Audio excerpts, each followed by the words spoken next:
So the goal, that's going to be the goals of today's call with Yvonne Harris of UHY, job and internship selection, offer negotiation, and how to make a fast and strong start. These are practical pieces of advice that you're not going to want to miss. Before we get started, I do want to say that Yvonne, who's our speaker and is also CollegeFrog's career coach, has made a generous offer. If we sent this out in the email today, but we're going to raffle 5 students who like our Facebook page anytime this week, and you can see that there, facebook.com/collegefrog. Like us, we'll pick 5 of you, and Yvonne is going to take your resume, and as a senior executive in HR with UHY, she's going to take a look at it, review it, and offer tips on how to make it stronger, more attractive for recruiters. So you're not going to want to miss a chance to do that. We'll announce those Friday morning. Okay? Thanks a lot for doing that, guys. Now, lastly, I want to introduce our wonderful speaker today. This is Yvonne Harris. So Yvonne is the Director of HR at UHY. UHY is Yvonne, tell me if I'm wrong, but I believe a top 100 firm, very large firm with centers in Michigan, New York, and Texas. And Yvonne sits in Houston, Texas. Yvonne started her career in audit with PwC. Then after a few years there, transitioned into recruiting, and then now runs the HR group at UHY. Yvonne and we have a special relationship because she volunteers her time outside of her day job to be an advisor and a coach to CollegeFrog students. So we are very grateful to Yvonne for taking time out of a very busy time of year for her to talk to us about these topics that are so critical. We will leave some time for questions and answers later in the presentation. We may not be able to get to all of them, but we'll do our best.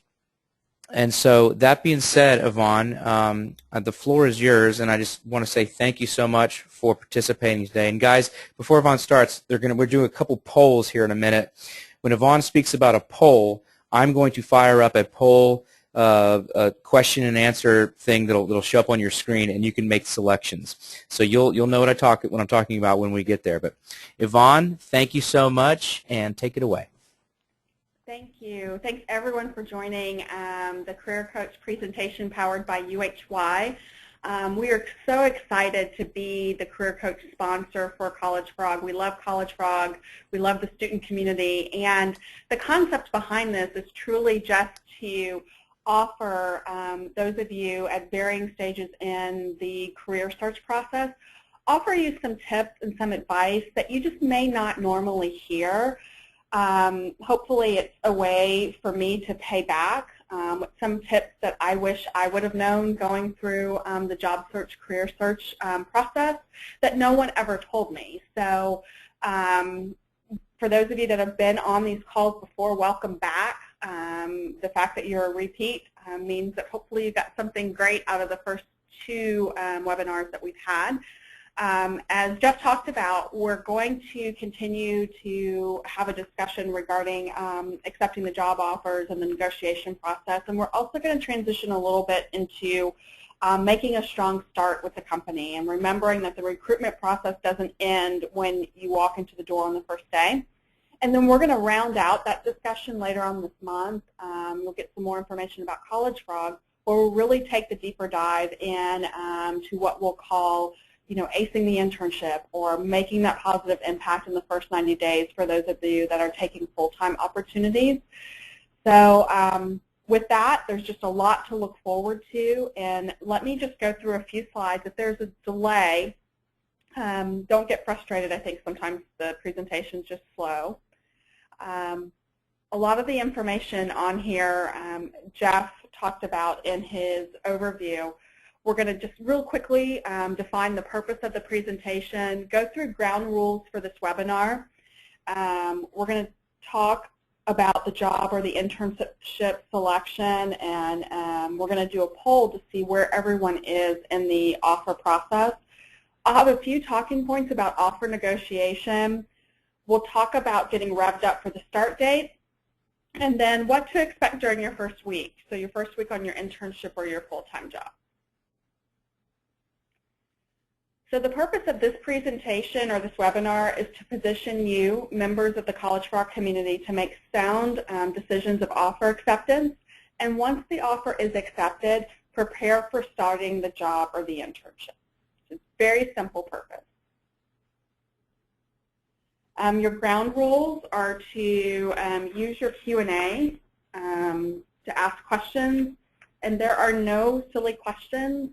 The one warning flare I do want to send up with this slide is simply that in past webinars, there's so many great questions that come through. The volume is very, very high.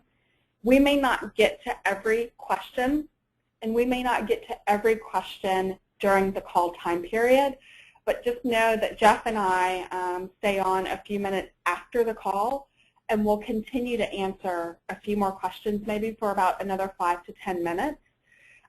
If we don't get to your question while we're on the call, you will see the email address for the career coach at the end of the presentation, and you can always email me after the presentation, and we'll answer your question that way. So Jeff, we're about to go into a survey question. All right, I'm firing up now. And the question is, you're firing up. Okay, the question is, how many job offers do you currently have pending? So for those of you that are returning to the webinar, and you've been on the other calls, you'll remember we talked a lot about, getting the offer and what are some things to think about when you receive an offer during the last call. And we're just trying to understand now where this audience is in terms of their offer acceptance process. So the question is, how many offers do you have pending? The first one is none, 1 to 2, and then the last one should really be 3 or more.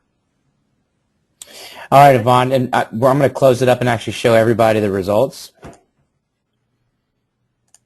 There we go. Yvonne, that's pretty overwhelming, I'd say. Yeah, and Jeff, I'm not seeing it on my screen. Okay, gotcha. You may not, because you have the presentation, so I'll just read them to you, Yvonne, but it's okay. So that's why you didn't react the way I did. 90% said no offers. Okay. 1 to 2 is 7%, and 3 or greater is 2%. So most of, since most of, and it's, think about the timing that we're in too. One of the students just pointed out haven't started the fall semester, although Texas, as you know, is a little bit different. But the fall semester starts 5 months from now, so that's probably why most people have not received offers yet. Okay. So understanding that the recruitment cycle is different based on geographies, based on schools. The information can still be timely and helpful. There are some people, believe it or not, that received offers in the fall and are still kind of pending, whether it's for a summer internship accept or potentially a fall full-time accept for 2014. So we'll talk about that. As it relates to your job or your internship selection, and this may be available via archive, the last webinar that we did, or Jeff, maybe we just need to do it again, but we went into a lot more detail of what you should be thinking about when you're accepting the offer. And the first sentence may seem very obvious, but it's worth stating. You want to make sure you like the work. So assuming that everyone here on this call is just in love with accounting, then an accounting internship or a tax internship, potentially you cannot go wrong.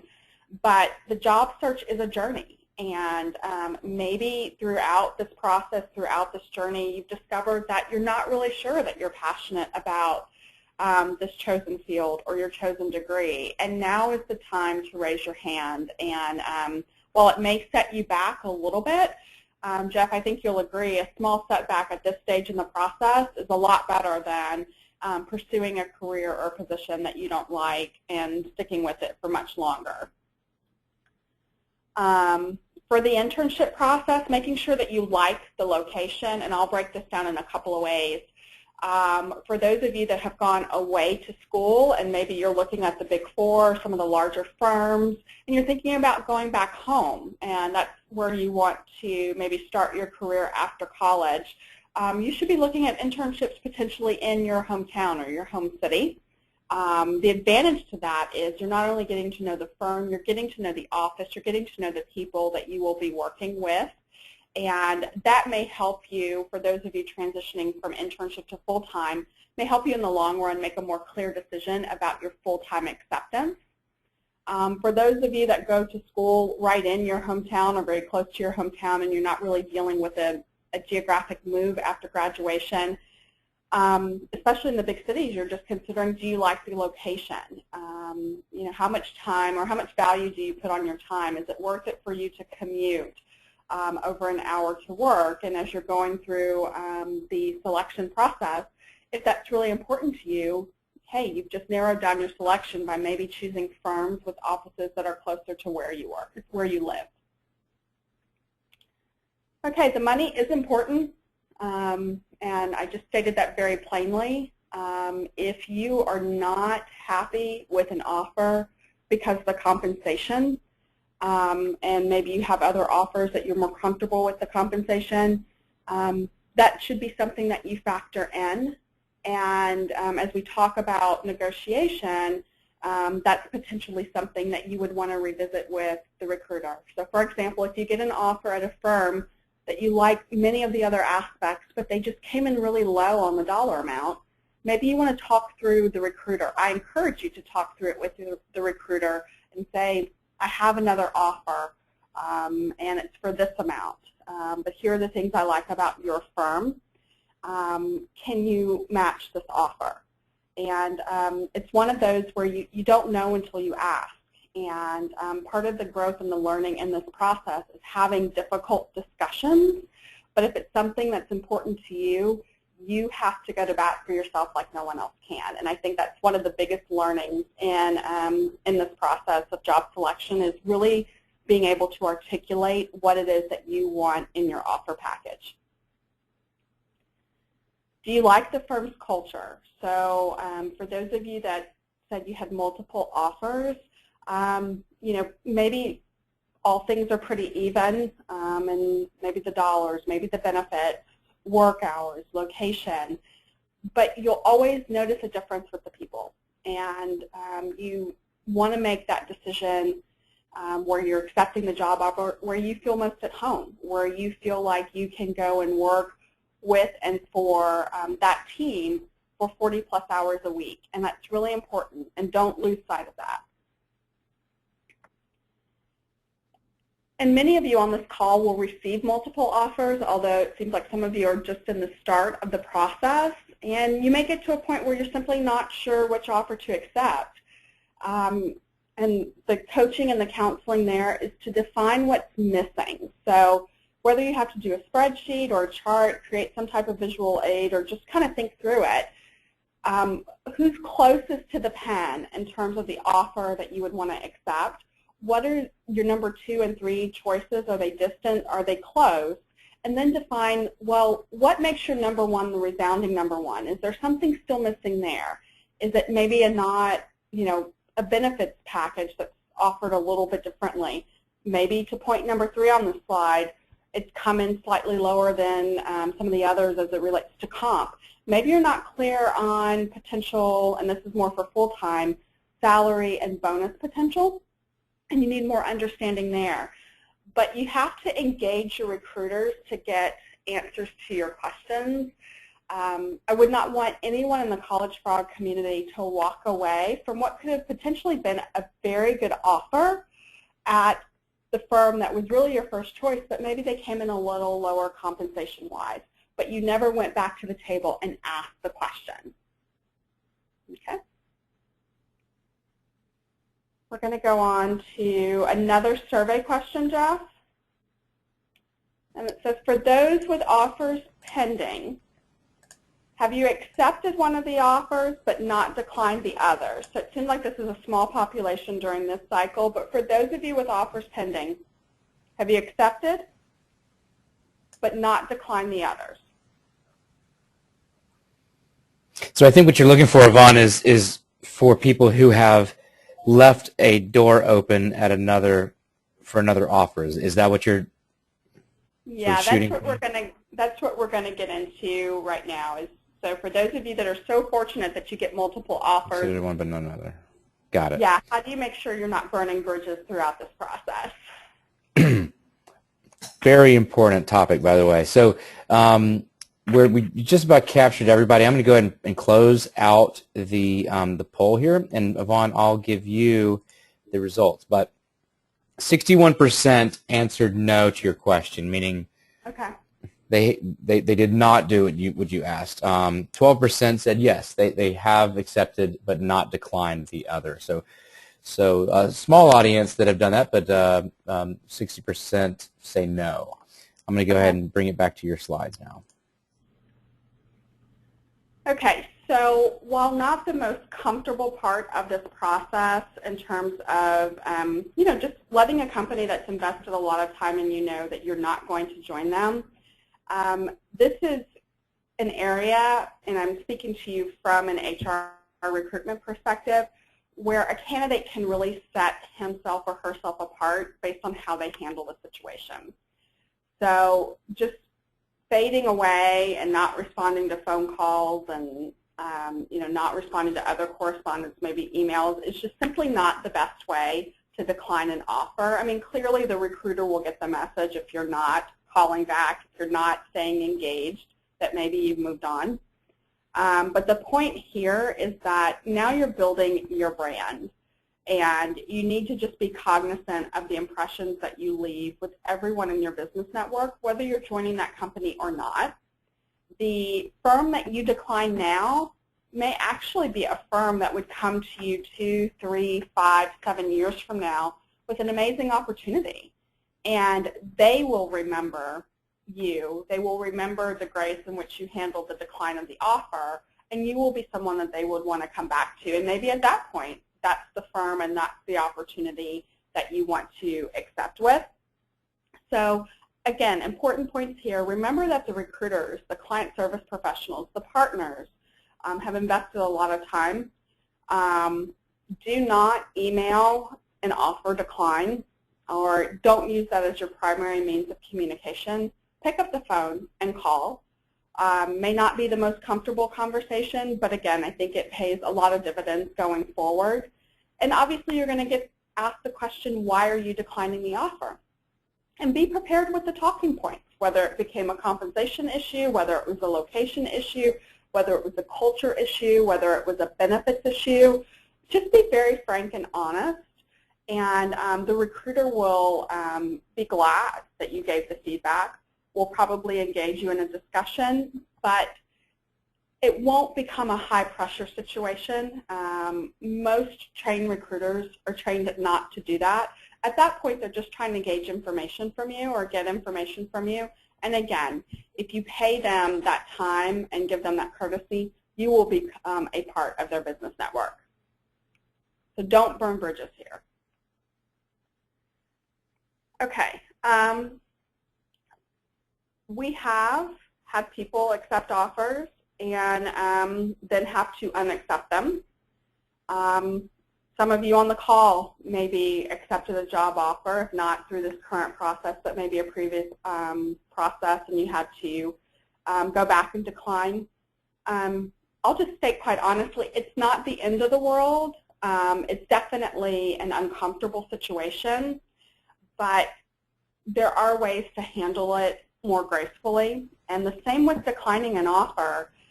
It's communicating timely, and just making sure that you're doing your best to explain to the recruiter why you've made the decision to rescind the offer or to unaccept the offer, and providing that information. If you're pursuing another degree, obviously that's one that you can easily explain. If a tremendous opportunity came along, you can explain the aspects of that position and why you've made the decision to not accept the offer.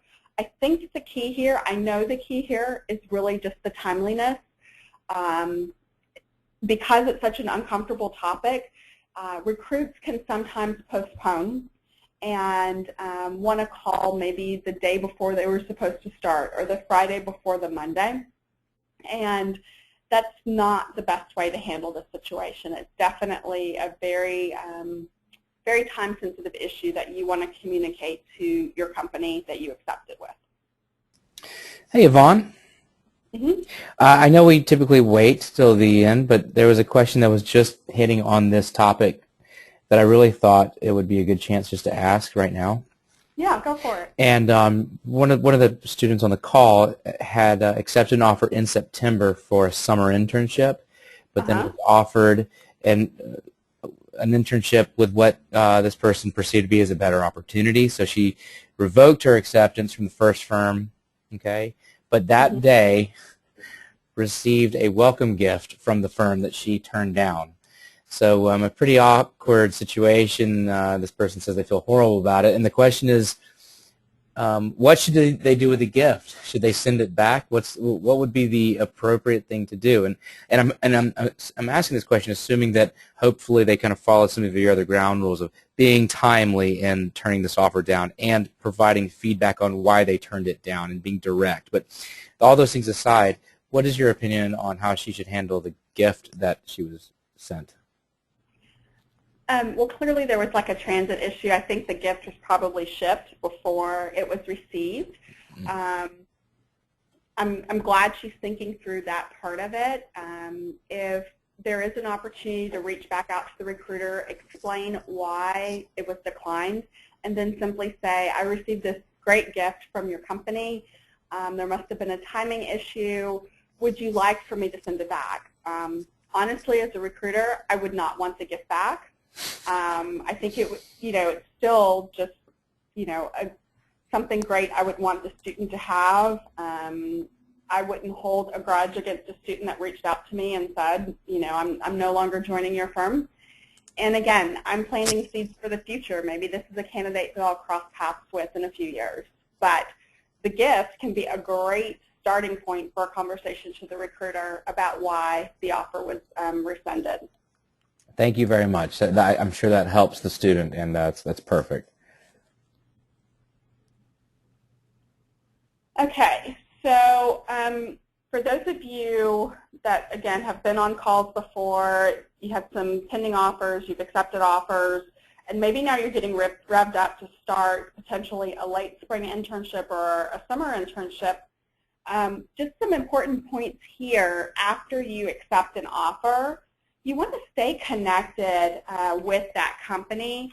And we're not asking that you invest all the hours as you did during the recruitment process. We know that you are in school. But it's just always great to get, the occasional email from a student just checking in, school's going great, when are your next campus recruitment events? You're building relationships, and that's really what I'm trying to say in short. So I mentioned very briefly at the beginning, the recruitment process really extends through when you first start a job. So just know that once you accept the offer, you want to continue to sow seed into the relationship. And then the next point, continue networking. So the people that you met from the company you've accepted with probably have business cards or other contact information. Reach out to all of them and let them know that you're excited, you've accepted the offer, you're looking forward to your start date. If you have an internship, maybe during the summer and you're taking a little bit of time off, say, hey, I will be in town or I'll be available for this week. Are you available for a cup of coffee? Are you available for lunch? I mean, you talk about setting yourself apart from non-CollegeFrog students. You're having lunch with a partner before you even start with the firm, if that's who you choose to reach out to. Or you're staying connected with the lead recruiter. Or maybe you're having a cup of coffee with your audit team or your tax team leader. You just need to think through, how do I make my transition so smooth, in part because I feel so connected to the people I'm going to work for. I didn't disappear for 3 months. I stayed connected with them. I built relationships. And then my last point here is to continue to respond timely to requests from HR and recruiters. And I know some of you know what I'm saying here. It's the administrative process. It's the paperwork. It's things that are being asked for on top of your school demands, the papers and all that. We get it. But here's a place where you can really blow your brand if you're not being timely with requests. If we're having to follow up with you multiple times to say, where's this form, where's that document, why haven't you gone on the website and done X, Y, Z, it can send a message that you're not timely, you don't meet deadlines, or that you're simply just not taking this seriously. Maybe you're just not understanding that a job is very important and you're not making it a priority. So a very small thing, low-hanging fruit, just be timely with all of your requests. Jeff, are any questions coming in? Okay. Actually, this is a duplicate slide. Sorry about this. Okay, and what to expect during your first week. For those of you that have started jobs before, the first week can feel like a whirlwind. It's natural to be overwhelmed, but make sure that you're continuing to network as you're meeting people. Whatever your system is for remembering names and faces, it's really important because the people you're meeting, the people that may come into your orientation room the first day, or maybe someone stops you in the hall, they know who you are. Maybe they met you on campus, you're not remembering them. You need to make sure that you start to remember names and faces with the people that you're working with in the office and using that to build your network. This seems very simple, but be on time. You know, if it's your first time commuting into the office for your new job, which I hope it's not, one little pre-work you can do is just time your commute.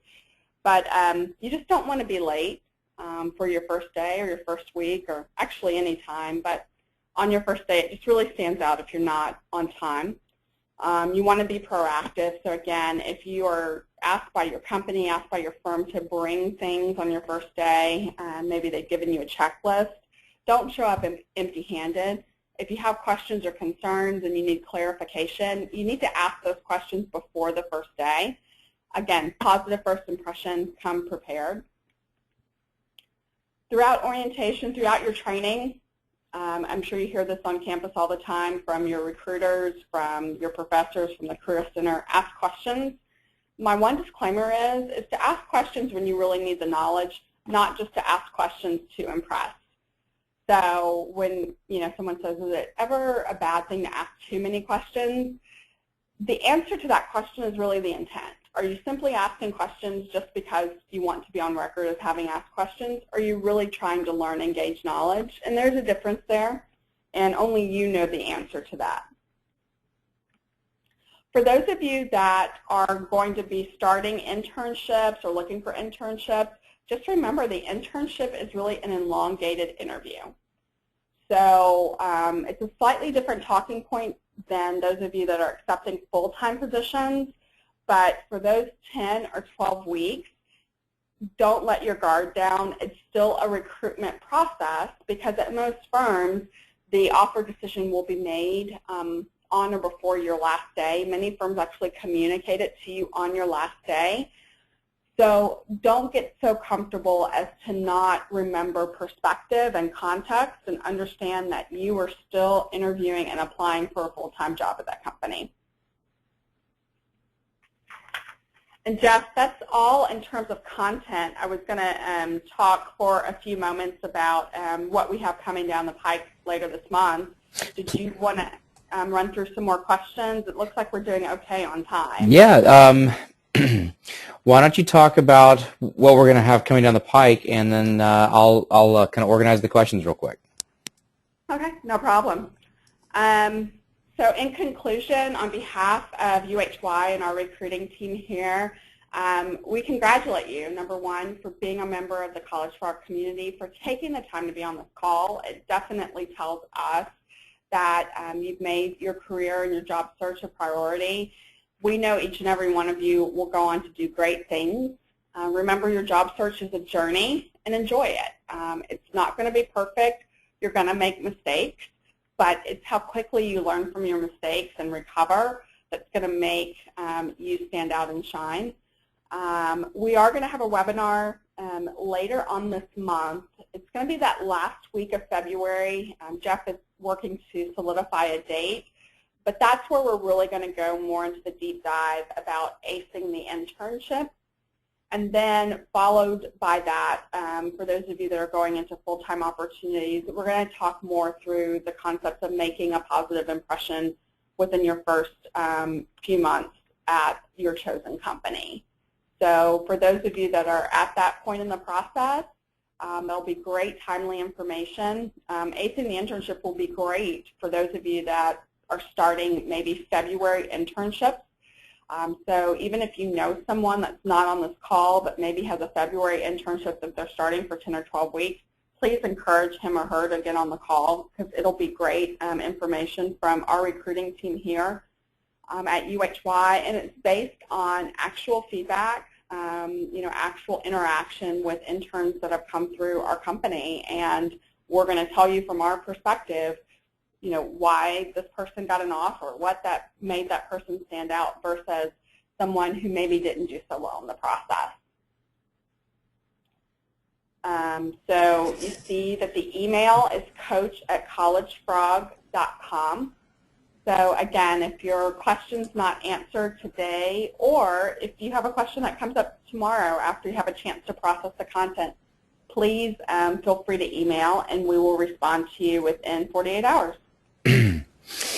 So Yvonne, a lot of questions on this, and going back to when we pulled this audience, and 90% of the folks on the call, 200 or so people on the call, are, really appear to be just starting the internships or job search process. Some of them have chimed in and said, I've actually been working. I don't have any job offers because I'm working currently. But so this information is critical, and it's very timely, I think, because we're hopefully equipping everybody on the call to go on this journey in a more successful way. So there's a handful of questions just that are sort of along the lines of some of the things you've touched on. I'd like to tee a few of them up, if that's okay. So, and some of them are right in the wheelhouse of what you discussed, but some I just think are great to kind of open the floor to discuss since we've got 20 minutes to work with. But the first one is what can you tell the students to expect for the in-house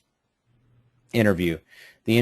Typically, and this student has had 2 over-the-phone interviews. Then the student is going to be going in-house. Maybe give us a little overview of what that in-house or on-site interview process is like, and if anything you could think about just how to prepare for that, that would be really helpful. Well, congratulations to those of you that are going for what we call the office interview or the in-house interview. That means that obviously there's general interest on behalf of the company, and the advantage for you is that you get to learn more. So by going to the office interview, it's actually a hybrid experience.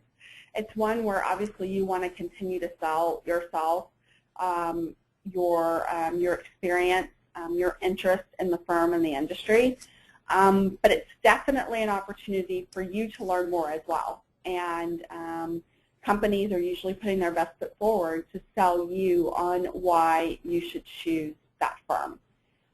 In terms of what to expect, it's usually a pretty long day, and I define long as being, let's call it 6 hours.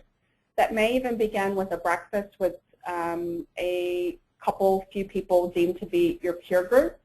So an opportunity for them to debrief you on the balance of your day, learn more about you, you learn more about their experience being relatively new to the firm, and then you would transition into probably some of your heavier interviews.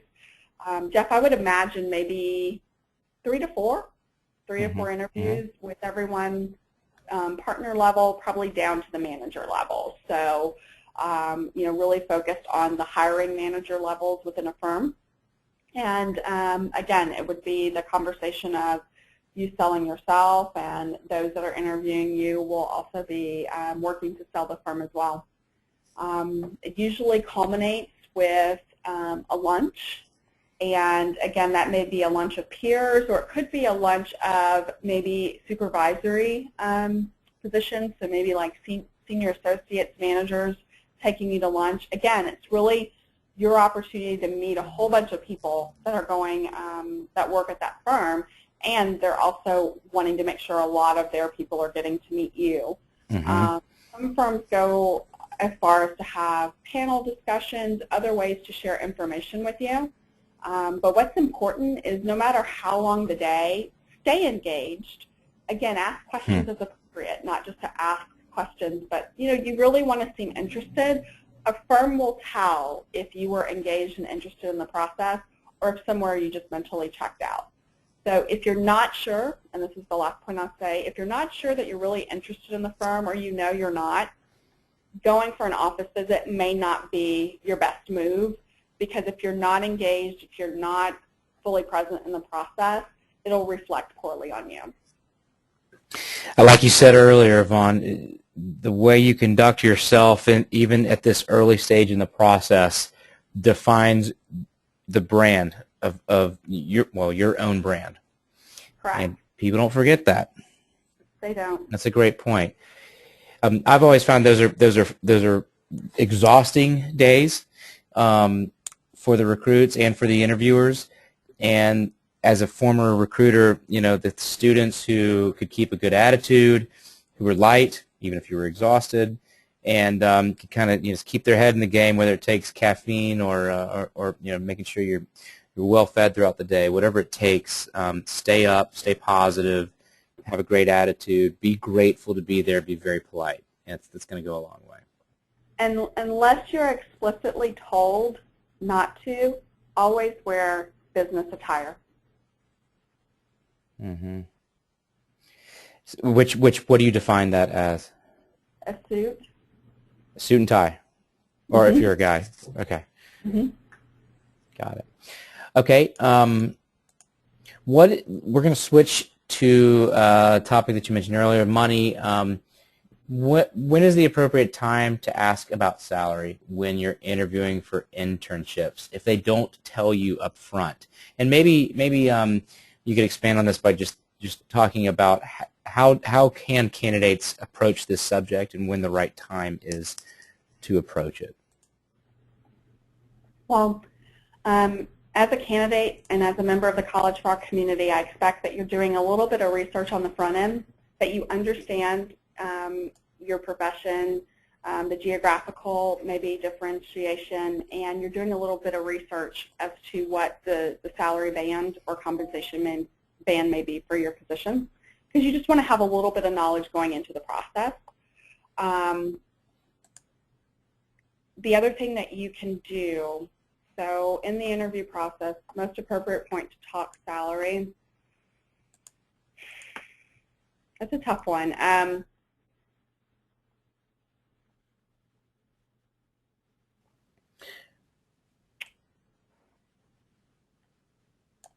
I would say for most of your entry-level positions, salary really isn't discussed until the offer is extended.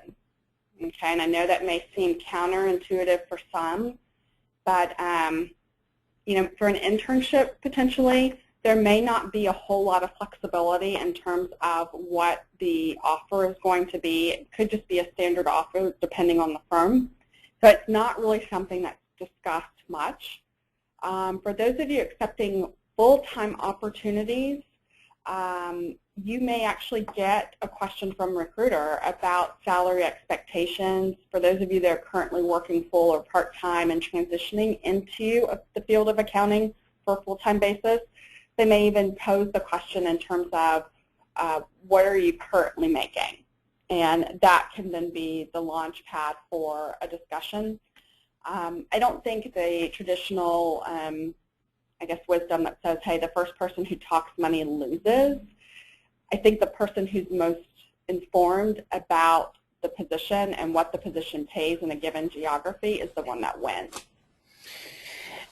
Yvonne, I'd add to that. It's so tough for a candidate to find out what that market is for like an intern. But I think in this case, like you said, you're not going to find out until you're given an offer. And you don't have a lot of negotiation room either. You'll probably wind up just, if you have multiple offers, having to compare them. Yvonne, as a follow-up question, let's say the student gets a offer from a mid-market firm and for an internship, and then gets an offer like the student who I asked the question about earlier, and they get an offer from, like, say, a Big Four, and it's more. Is it appropriate to go back to the original firm and say, hey, I got another offer, it's for more money, but I'm still really interested, it'd be hard to turn this down, and ask if there's flexibility there? Yes. Okay, good. And let's talk about, Jeff, if we can, other areas of negotiation. So okay. Maybe if the salary is locked and loaded, no negotiation there. Is there an opportunity for potentially a sign-on bonus? For those of you that are relocating to another city or maybe coming back home, is there a discussion around maybe a reimbursement for travel cost or help with relocation? So again, it's when you sit down and have that visioning session with yourself, or look at your offers and look at what you're trying to accomplish and what you need from a financial perspective. There are other creative ways to potentially get more compensation. It just may not be in the base salary. That's a great point. I mean, I think when it comes to negotiation, there's a saying, there's 100 different ways to skin a cat. You can get to what you want through different ways of negotiation. So I think the lesson is, if you get multiple offers and the salaries are very different, go back to the lower firm and try to work with them. But let me say, Jeff, that's only if you really want to go work for that firm. Mm-hmm. If the other offer pays more and it's really your number one, I think what you could be doing is creating an exercise of frustration for yourself. Go with your gut. If your instinct says you have a strong number one offer out there, don't waste time. Go with it. You have to trust yourself through this process, which is a part of the journey. I think the negotiation comes more into play when you have 2, maybe 3 firms max that you can't get clarity around what you're going to do. If it's more than 3 firms that you're considering in the final stages, Jeff, that's probably too many. Yeah. And that's probably where you need to sit down and say, what's really important to me as I make this decision? It should not come down to more than 3 companies. And that's just my advice. Yvonne, taking a couple steps back, when we talked about the on-site interview, that teed up a lot of questions. And I don't want to spend a whole lot of time on this question, but I do want to get your take on it. Is somebody said, can you give us a couple of good example questions to have that we could ask the partners or the accountants that we ask questions to, when they say, do you have any questions? I got to tell you, I'm a recruiter, and that's a tough one for me to know what to ask. But any tips on just some sort of basic questions that folks could walk into an on-site interview and have in their toolkit? So my biggest tip here is to remember, what's the thing that most people like to talk about most? Themselves. Mm-hmm. So if you needed to build out an arsenal of questions, regardless of who you're meeting with, it could be questions around, like, tell me about your experience. Tell me about why you chose, and I'll just say UHY. Tell me your biggest career mistake and how you recovered. Are you guys getting the theme? It's like engaging the person. I use the word in the presentation a lot, connect, connect, connect. This is about relationship building. And if you're the person that's in the interviews and you're not asking the standard questions about what's your benefits package, what's your training like, blah, blah, blah, that person remember, oh, Jeff actually asked me about my career and my choices and what was a great win that I had. So I would build questions around that concept.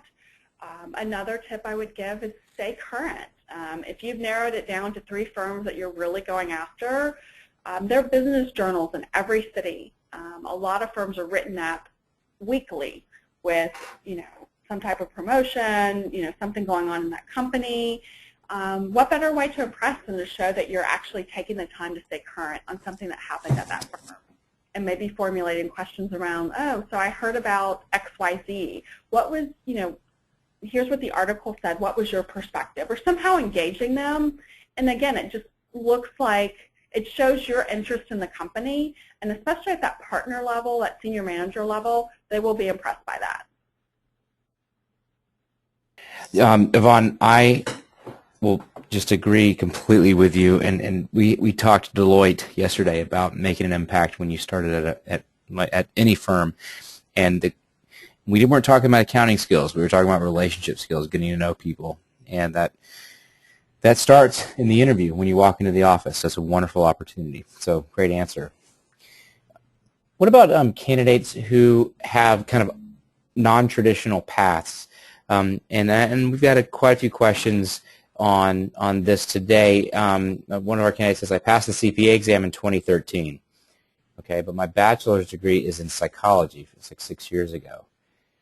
And he wants to know how might this affect his job search. But I think the real question is how does someone like this, one, does having the CPA exam and passed it without an accounting degree, is that what are his chances of working at a firm like UHY or a mid-market firm, and any advice on how they can go about being an attractive candidate? Wow, I'm simply intrigued just hearing it myself. As a recruiter, I definitely want to talk to, I think you said him, so I'd want to talk to him.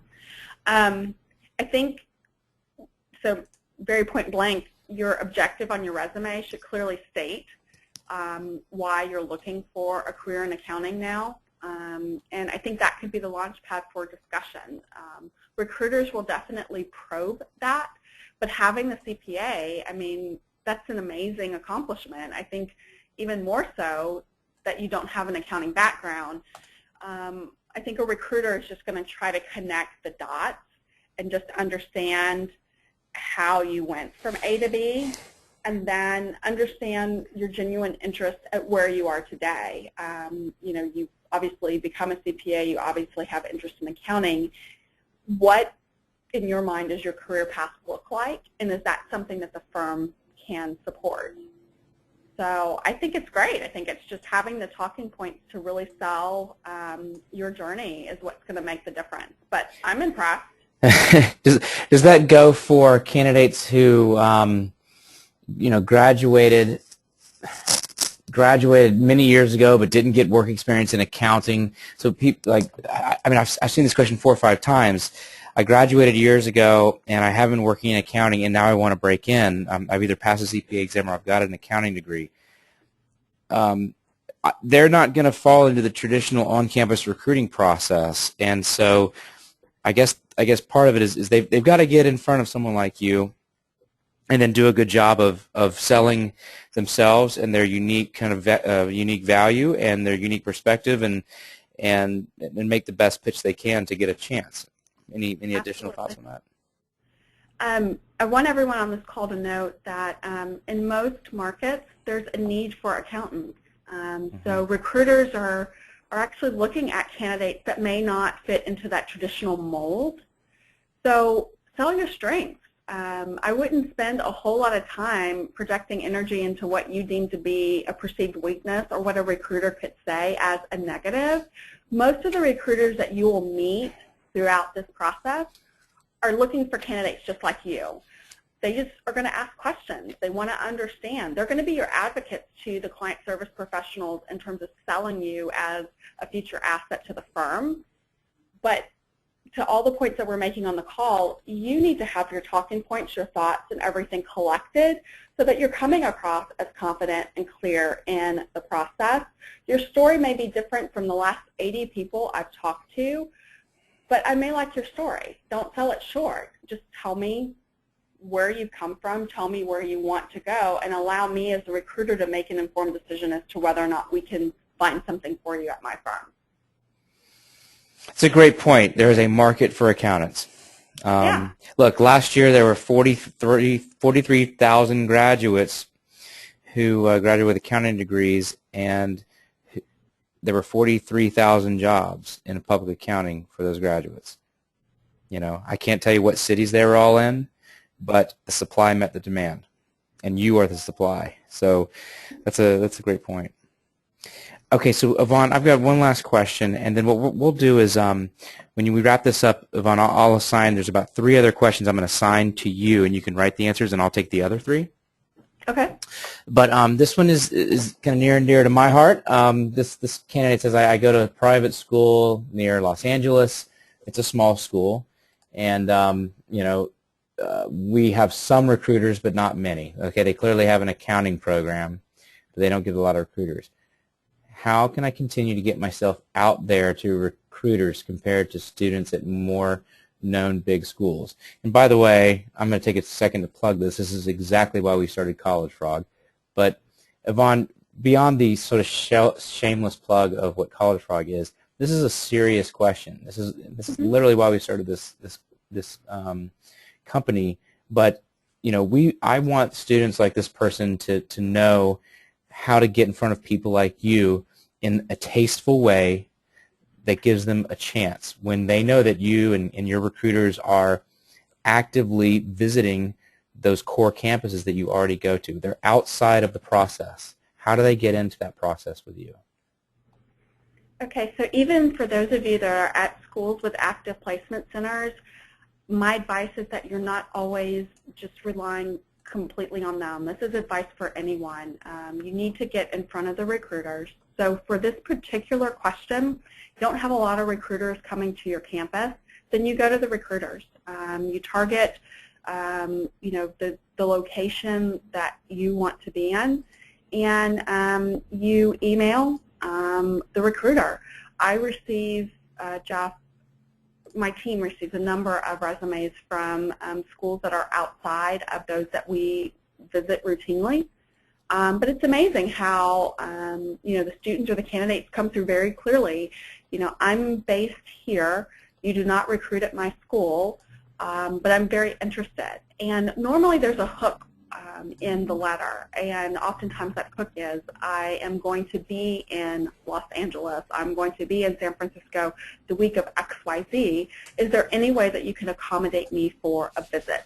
So there is something that you have to put into the game, but I know we have spent a lot of time with candidates that have said that, and we've had some success with candidates that come from schools outside of those that we traditionally recruit from.